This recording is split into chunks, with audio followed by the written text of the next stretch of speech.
কাজে বন্ধু যেন হয় আখিরাতের সাথী। বন্ধু হবে কিসের সাথী? বন্ধু হবে আখিরাতের সাথী, বন্ধু হবে জান্নাতের সাথী, বন্ধু হবে নেক কাজের সাথী। ঠিক আছে ইনশাআল্লাহ? নেক কাজের। আল্লাহ কোরআনে বলছে, ওই যে আয়াত, ওই আয়াতে আল্লাহ বলছে নেক কাজের বন্ধুরা আমি আল্লাহ তাদেরকে ডাক দেব হাসরের ময়দানে, ইয়া ইবাদি, হে আমার বন্ধুগণ, বান্দাগণ, লা খাউফুন আলাইকুমুল ইয়াওমা ওয়ালা আনতুম তাহজানুন, আজকে তোমাদের কোনো ভয়ও নাই, চিন্তাও নাই। এরপরে আল্লাহ বলবে উদখুলুল জান্নাতা আনতুম ওয়া আজওয়াজুকুম তুহবারুন। বাহ!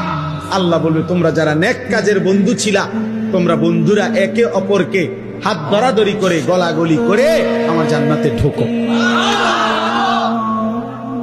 খোদার কসম, এটা কোরআন শরীফ। হ্যাঁ, এমনকি এই আয়াতের তাফসিরে আছে যে স্বামী স্ত্রী তারাও মূলত বন্ধু।